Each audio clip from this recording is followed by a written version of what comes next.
కర్కాటక రాశి వారికి ఈ వారంలో ఏవైనా గ్రహాలు లాభాన్ని అందిస్తున్నాయా అండి? 4 గ్రహాలు ఉన్నాయి, మంచి ఫలితాలు ఉన్నాయి.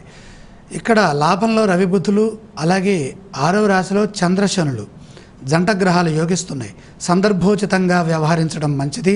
అలా వ్యవహరిస్తే ఫలితం మీకు అనుకూలంగా ఉంటుంది. ఆత్మబలంతో పనిచేసి విజయాన్ని చేజిక్కించుకుంటారు. ఎదుటి వారి భావాలని దృష్టిలో పెట్టుకొని వారి యొక్క ప్రవర్తనకి తగ్గట్టుగా తదనుగుణంగా వ్యవహరించండి.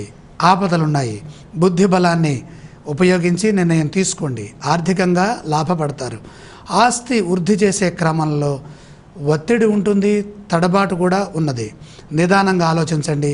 కొత్త వ్యక్తులతో చనువుగా ఉండవద్దు. ముఖ్య విషయాల్ని వారి దగ్గర చర్చించవద్దు. ప్రశాంతంగా ఆలోచిస్తే మేలు జరుగుతుంది. తోటి వారిని కలుపుకుంటూ ముందుకు సాగండి.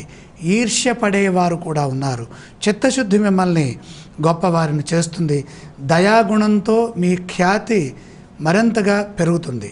ఈ రాశి వారు పఠించవలసిన స్తోత్రాలు ఏవండి? ఇక్కడ ఆంజనేయ స్వామి వారిని తలుచుకోవడం ద్వారాగా ధైర్యం వృద్ధి చెందుతుంది. ఆలయ సందర్శన క్రమంలో ఏ దేవీ దేవతలను దర్శిస్తే మంచిదంటారు? శ్రీరామ సందర్శనం, ఆంజనేయ సందర్శనం ఈ రెండూ చేసుకోవటం ఉత్తమం. ఈ రాశి వారు చేయవలసిన దానాలు ఏవండి? 3వ రాశిలో గురుగ్రహ సహకారం తగ్గుతుంది కాబట్టి శనగలు దానం చేస్తే ఆనందప్రదంగా డబ్బులు వస్తాయి.